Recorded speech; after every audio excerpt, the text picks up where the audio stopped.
Boa noite, pessoal. Sejam todos muito bem-vindos a mais uma live da Editora NPE. Hoje, eu, Gisele, junto com o nosso mentor de escritores, o Jefferson. Boa noite, Jefferson. Boa noite, pessoal. Sejam muito bem-vindos a mais uma live. A live hoje, que é a terceira da nossa série Elementos da Diagramação. Hoje vamos trabalhar um tema bastante importante aí, né, Gisele?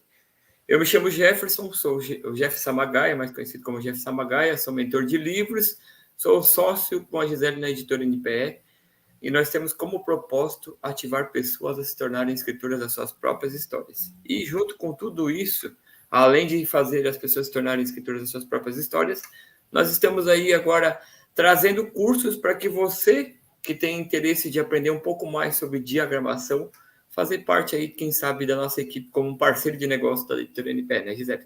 Sobre o que nós vamos falar hoje, Gisele? Hoje nós vamos falar sobre fontes. Nós estamos, então, na nossa aula 3, no nosso episódio 3 do Elementos de Diagramação, e hoje nós vamos falar sobre fontes, né? O que é a fonte, para quem ainda não sabe, para quem não entende bem? A fonte nada mais é do que a letra que você usa para fazer o seu texto, para montar o seu livro, para deixar aquilo tudo bem certinho, bem bonito. Certo, Jeff? Muito bem, muito bem. A fonte nada mais, nada menos é do que você colocar a letra do seu livro, seja numa capa do livro, seja no título do seu livro, seja no corpo do texto do seu livro, né? Então, elas é um elemento muito importante porque ela determina se a sua leitura vai ser uma leitura fluida ou se ela vai ser uma leitura que cansa muito os olhos do seu leitor, né? Então, muito cuidado.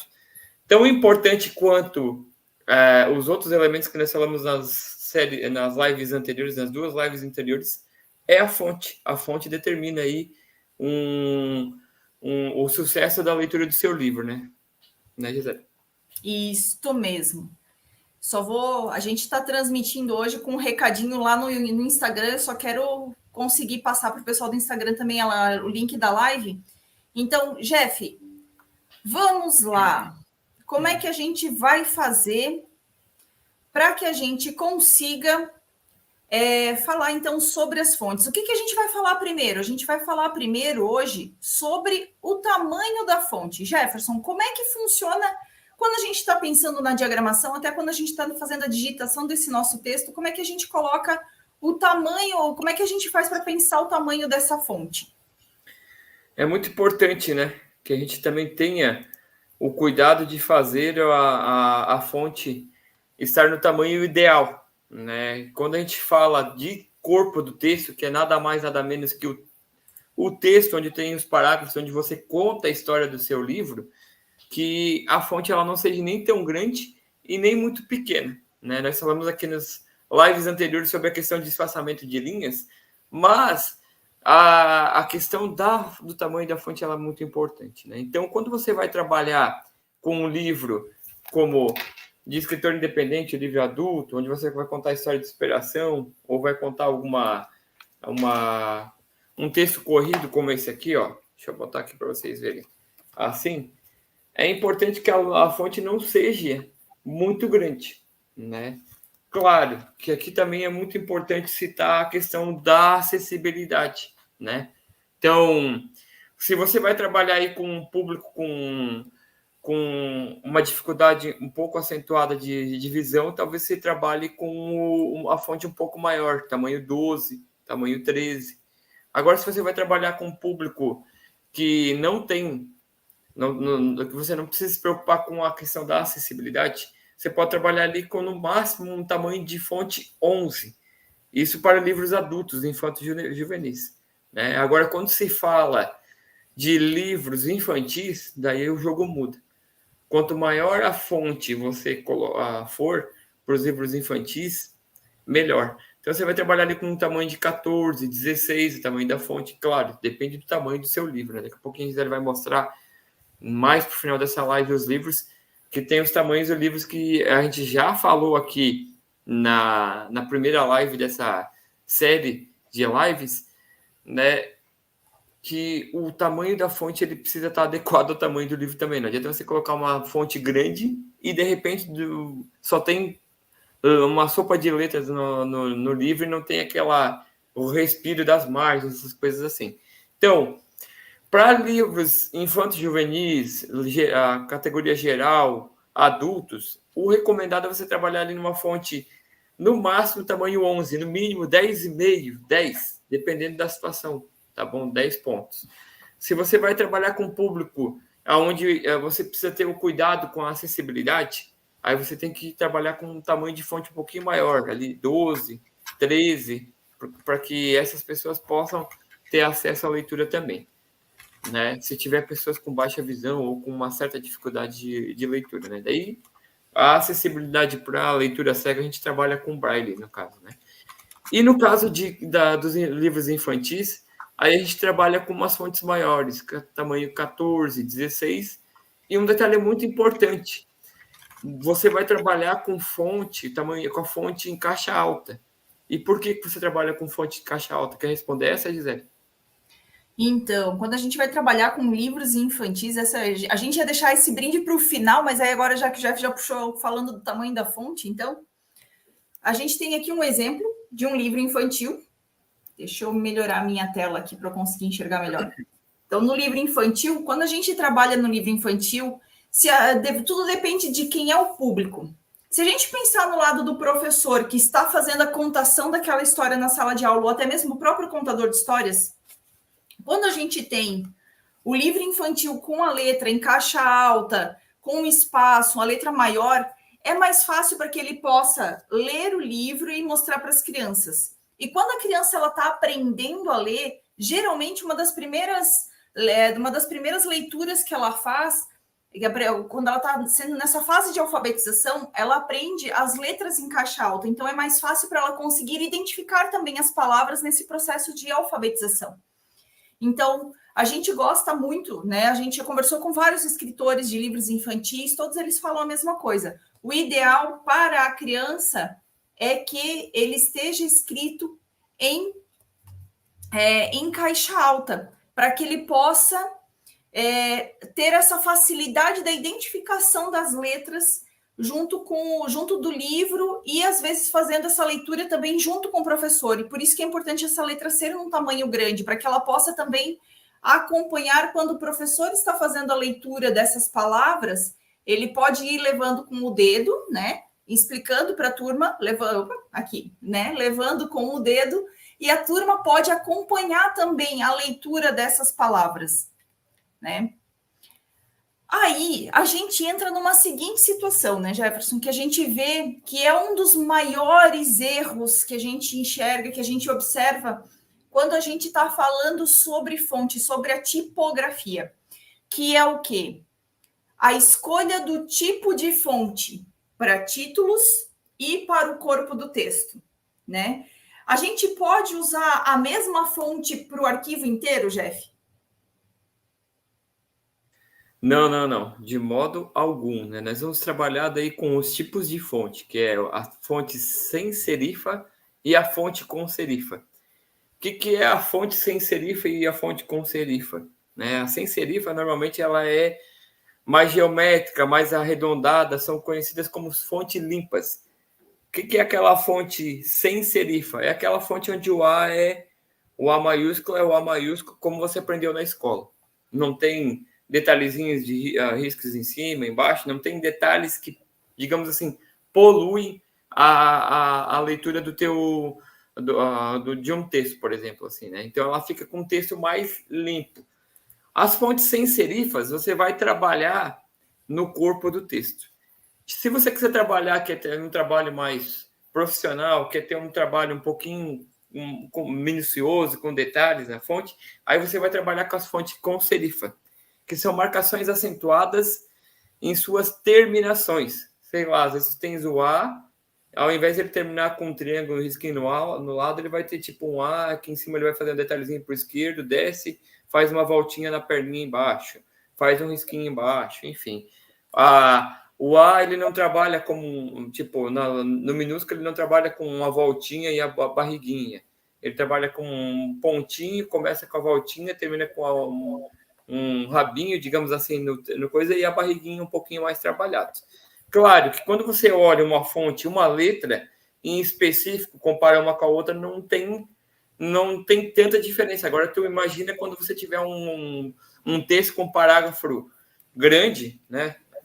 Que nem esse aqui, né? Onde você vai ter que trabalhar. Não significa fazer a leitura, não significa que você não vai conseguir ler, mas a leitura fica um pouco mais cansativa, mais pesada, por quê? Porque a tua visão ela precisa fazer com que o teu cérebro trabalhe mais. Tu não consegue fazer uma leitura dinâmica, por quê? Porque o teu cérebro tem que estar mais atento para a leitura, no caso, né?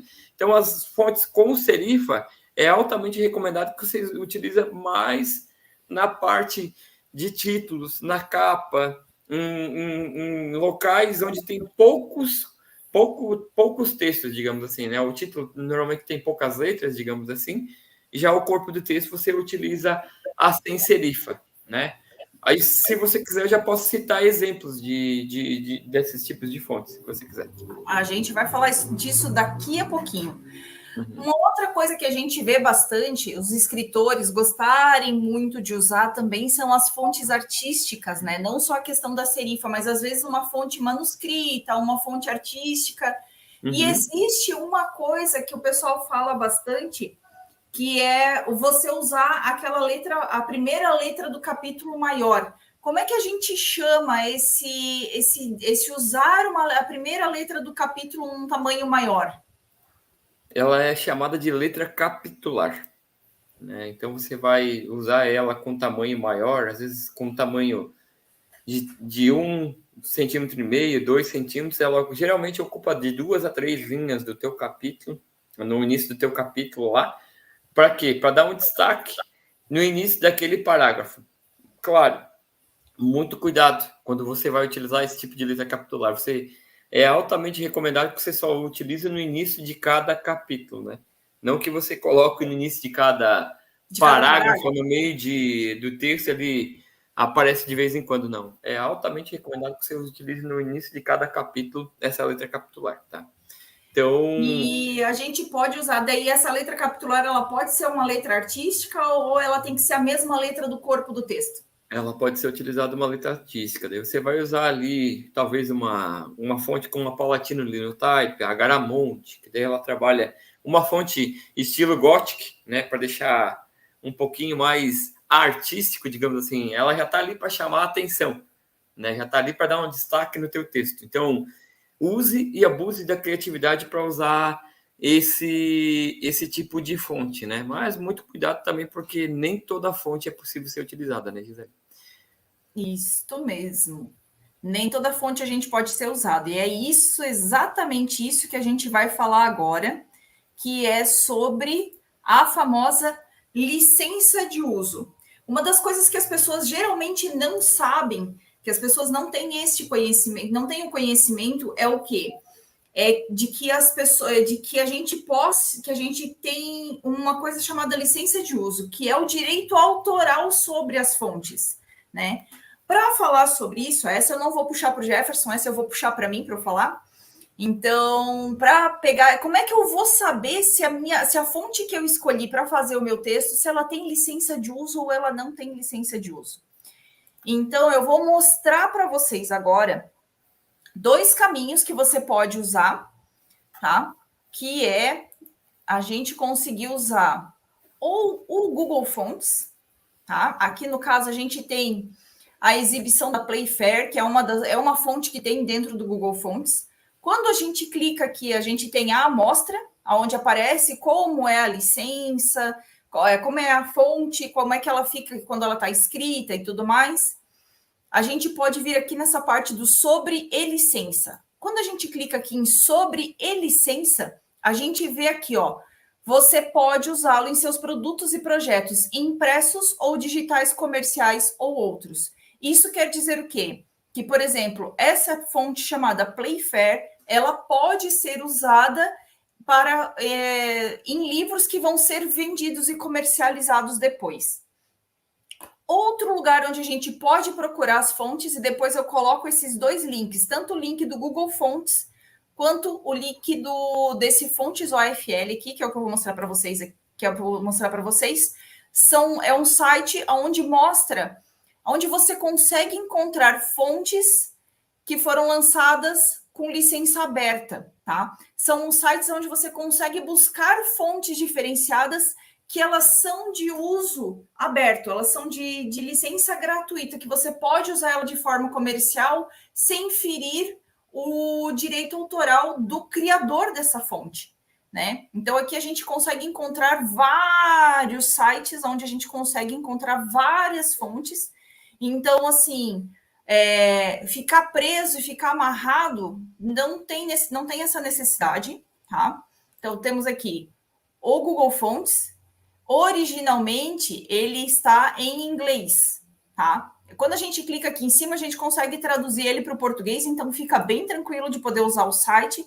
O Open Font License, que é o OFL, também é a mesma coisa. Então, o site originalmente ele está em inglês, mas a gente consegue vir traduzir ele aqui em cima para o português, para que a gente possa fazer o uso desses sites e conseguir pesquisar quais são as melhores fontes, né? Então, assim, a gente consegue encontrar onde a gente consegue baixar essas fontes, instalar essa fonte no nosso computador para poder usar ela dentro do nosso Word e tudo mais, para que a gente possa fazer o uso de fontes diferenciadas no nosso trabalho para dar uma coisa diferente, principalmente como o Jefferson falou, usar fontes, muitas vezes usar fontes serifadas ou usar fontes sem serifa, a gente consegue usar para deixar no corpo do texto para que facilite a leitura, né? O ideal é no corpo do texto, a gente não usar fontes muito rebuscadas, fontes com muito trabalho que dificulte a leitura. E as fontes mais trabalhadas, as fontes artísticas, a gente usar elas nos títulos, na capa do seu livro, né? Sugerindo para a pessoa que vai montar a capa do seu livro. Sugerir uma fonte artística, você pode buscar dentro desses sites, que eles vão depois, a gente vai colocar eles aqui na descrição para que você possa acessar e passear e conhecer melhor esses sites, né, Jeff? Muito bem colocado e muito bem explanado isso por você, Gisele. Né? Acho que é muito importante você saber o uso, se você tem licença para uso, né? Se ela é uma fonte de uso não comercial, se você tem que adquirir ela, se você pode utilizar ela em material impresso. Existem fontes que você pode usar, por exemplo, num site, que você não vai ter problema nenhum, e fontes que você pode estar usando em material impresso, como livro, e depois, no caso do seu livro se tornar um best-seller, você tem problemas com direitos de uso dessa fonte. Então, é muito cuidado, e essa dica que a Gisele trouxe aqui dessas dois sites ali, é muito importante que você tome esse cuidado, tá bom? O que se fala, né, trazendo aqui um pouquinho das tendências de fontes, né, Gi? Quando você vai buscar a fonte, né, por seu livro, algumas coisas são importantes que você traz. A gente já falou das fontes arredondadas, né, limpas e que transmitem uma amigabilidade, uma acessibilidade, né, sem serifa no caso do corpo de texto e com serifa no caso de títulos e afins, né? Se você quiser colocar uma frase de destaque no meio do teu capítulo do teu livro, é recomendado, pode ser utilizado essas fontes com serifa, no caso, né? Uma coisa muito importante, 2 pontos muito importantes aqui, e que está muito em grande tendência. Primeiro é a tipografia responsiva, né? Se você vai trabalhar aí com um livro digital, por exemplo, existem fontes responsivas que elas aumentam de acordo com o tamanho da tela, do uso de tela, ou seja, de diferentes dispositivos, né? Se você tiver no celular, ela vai ter um tamanho de fonte, se tiver no tablet, um tamanho de fonte, se tiver no computador, outro tamanho de fonte. E, claro, se você acessar na televisão também, né? Então, ela vai se adaptando de acordo com a tela. Uma outra questão muito legal aqui, fontes ecológicas, né? É de grande importância aí, eles chamam essas fontes de ecofontes. E elas estão ganhando atenção por quê? Porque elas visam reduzir o uso da tinta na impressão do livro, tá? Então, dê uma pesquisada nessa questão da ecofonte aí quando você for utilizar no capítulo do seu livro, porque também é uma tendência que está bastante em alta e que pode ter um diferencial no seu livro, tá bom? São coisas bem diferentes, né? Bem diferenciadas mesmo, né? Uhum. Em relação à questão de tipos de fontes, a gente falou só de que o tipo é com serifa e sem serifa, no caso, né? As fontes com serifa, né, normalmente elas são aquelas fontes trabalhadas com estilo Gothic, aquela questão mais, como é que eu vou dizer para ti, tem um trabalho artístico maior, né? Então você vai ter aí a Gothic, a Garamond, uma série de outras fontes, né? E as fontes clássicas que são muito utilizadas no corpo do texto, né? A Helvética é uma fonte bastante utilizada, a fonte Arial e a fonte Times New Roman, né? Quem nunca fez um TCC, quem nunca fez um trabalho de faculdade que não teve que usar o Times New Roman, só que são fontes que são as mais utilizadas em livros do estilo infanto-juvenil, estilo geral, né, adulto, né, um livro de escritores independentes fora do livro da categoria infantil, né, Gisele? Isso aí. E aí, então, vamos entrar, então, trazer de novo o que a gente estava falando ali, que são as particularidades, então, para o livro infantil, que a gente já trouxe um pouquinho ali quando a gente falou do tamanho da fonte, né? Uhum. Outra particularidade que a gente pode falar sobre fontes para os livros infantis é uma coisa que a nossa editora, que a gente aqui dentro da editora gosta de trabalhar bastante nessa questão da diagramação, que é o quê? É a gente ter a história aqui, a história separada da ilustração, por dois motivos, tá? A gente gosta de trabalhar a história, o texto da história, a diagramação das fontes, o texto, num tamanho grande, como a gente já conversou, numa letra que seja de fácil leitura, tanto para o contador de história quanto para a criança, principalmente se esse livro está voltado para a fase de alfabetização dessas crianças. Mas daí é uma particularidade nossa, enquanto editora, da gente deixar o livro com a fonte que não está dando para ver direito, pessoal, por causa do reflexo da luz, mas a gente não gosta de deixar muito em cima do desenho para a gente também poder... como é que é a palavra que a gente usa agora? Esqueci.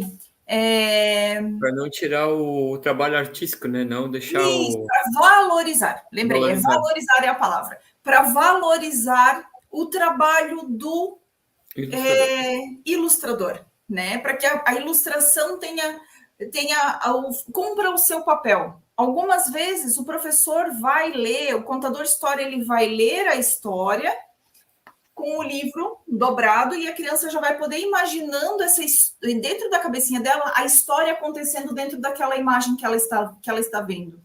Então, isso é uma particularidade da nossa editora. Tem bastante editoras que trabalham dessa mesma forma, mas a gente gosta muito de trabalhar assim, nessa questão de ter o texto de um lado e a ilustração do outro, para valorizar o texto, porque daí então a gente não corre o risco de que as palavras se misturem ao desenho. Então a gente consegue tanto valorizar o conteúdo do escritor, quanto valorizar o trabalho do ilustrador, para que esse trabalho ele seja bem admirado e as crianças e quem estiver manuseando aquele livro consiga observar todos os detalhes, que eles não fiquem escondidos embaixo de uma caixa de texto, embaixo de alguma letra ou se misturando dentro dessa página, certo? Mas tem um aspecto muito importante também quando a gente trabalha nessa particularidade de livros infantis. Como a Gisele mostrou ali, a professora pode virar o livro e ficar com o texto na parte de trás e a imagem na frente para a criança usar a imaginação dela, né? A gente sabe que as crianças na fase de alfabetização, e a gente tem a nossa filha aqui, que já está no segundo ano, ela já está alfabetizada, mas que a grande maioria das crianças, elas são curiosas. Além de você, por exemplo, não ter uma valorização do trabalho artístico do ilustrador, a criança, quando ela vê o texto sobre a imagem, o que ela tenta fazer? Ela tenta ler junto com o professor. E ao invés de ela estar usando a imaginação para criar a história na cabecinha dela, ela está tentando fazer o quê? A leitura daquele texto, né? E então esse é um aspecto que a gente trabalha, e é por isso que a gente busca muito esse trabalho em conjunto, tanto com o professor quanto com o ilustrador, né? Para que se valorize os dois profissionais, né? Tanto o ilustrador, como a Gisele muito bem colocou aqui, que o trabalho dele fica inteiro numa página, né? O Alisson Grillo teve numa live aqui da nossa editora, acho que a primeira live do nosso canal, e ele falou justamente que o que ele gostou muito de trabalhar com a editora NPE foi o quê? Que ele não precisou se preocupar em deixar espaços em brancos, espaços em claro na ilustração dele para que pudesse encaixar o texto dentro da ilustração. Então ele pôde também usar a criatividade, pôde usar a imaginação dele para fazer uma arte, um desenho uma ilustração muito mais bonita, muito mais robusta para o livro, né? Esse livro que a Gisele mostrou, E o Monstro Crescia, da professora Regiane, no caso, né? E por outro lado também, quando você coloca o texto do lado, você valoriza também a escrita o texto do escritor, porque ele também usou a criatividade, a imaginação e para montar aquele texto, né? E a gente sabe que por mais que um livro infantil tenha ali em torno de 20, 25 páginas, 30 páginas no máximo, existe sim um trabalho de pesquisa, existe sim um trabalho que você faz e que não é assim, eu vou escrever um texto hoje e está pronto. Não. Existe um tempo de pesquisa, existe um tempo de didática, existe um tempo lúdico, existe um tempo de criatividade, de imaginação do profissional, do escritor que está escrevendo esse livro, né, que vai ajudar e transformar aí as crianças a serem mais criativas e usar a imaginação para montar suas próprias histórias, né, Gisele? Isto mesmo. Pessoal, estamos chegando ao final dessa nossa live, então convidamos a quem assistiu, para quem você que está assistindo depois, se esse assunto foi interessante, encaminhe essa live para outras pessoas, curta o canal, ativa o sininho para que vocês possam acompanhar. Toda quarta-feira à noite nós estamos aqui, com raras exceções de acontecer alguma coisa, mas aí vocês sempre são avisados. E na semana que vem vamos trazer nosso episódio 4 do nosso da série Elementos da Diagramação. Série de Elementos da Diagramação, e onde a gente vai falar então um pouquinho sobre a hierarquia de conteúdo, né? Títulos, capítulos, ilustrações e tudo mais. Gráficos, tabelas, enfim, dá para fazer uma live bem bacana aí para a gente dar sequência na nossa série de lives aí sobre elementos da diagramação. E lembrando, né, Gisele, que no mês de maio nós vamos estar lançando a segunda turma do curso Diagramando Histórias. Nós aí vamos estar nas próximas semanas trazendo alunos para falar um pouquinho, alunos da primeira turma, para falar um pouco de como foi o processo de transformação deles com o curso Diagramando História, para que você possa entender um pouco mais do que é esse universo, né? E quem sabe aí trabalhar inicialmente ganhando uma renda extra e quem sabe se tornar um parceiro trabalhando conosco aqui na editora NPE, futuramente, dependendo do seu desempenho e do seu comprometimento durante o curso, né? Então, não deixe de acompanhar as próximas lives aqui do canal. A Gisele pediu para você curtir e compartilhar esse conteúdo, se for relevante. Não esqueça de se inscrever no canal e de ativar o sininho para que você receba as notificações das próximas lives, tá bom? Se fez sentido para você esse conteúdo, se você acredita que tem uma pessoa que precisa acessar esse conteúdo, compartilhe o link dessa live. Não custa nada. Ajuda essa pessoa a se transformar também, ajuda essa pessoa a buscar aí, quem sabe, um futuro no marketing digital, trabalhando com diagramação. E, claro, né, você acaba contribuindo conosco, porque esse tipo de conteúdo o YouTube começa a entender que ele é relevante e compartilha para mais pessoas. Quanto mais você curte, quanto mais você comenta, quanto mais você compartilha esse conteúdo, mais o YouTube entende que o conteúdo é relevante, tá bom? No mais, eu quero agradecer a todos a participação dessa live de hoje e dizer que eu aguardo vocês na live da próxima semana, né, no dia 17 de abril, às 19 horas, onde nós vamos falar de elementos da diagramação sobre hierarquia de conteúdo. Gisele, a palavra está contigo. Pessoal, né? como o Jefferson mesmo já falou, esperamos todos vocês na nossa live de semana que vem. E desejo a todos uma ótima semana, que essa semana seja iluminada e abençoada de muito trabalho para todos. E até semana que vem. Tchau, tchau, pessoal. Tchau, tchau.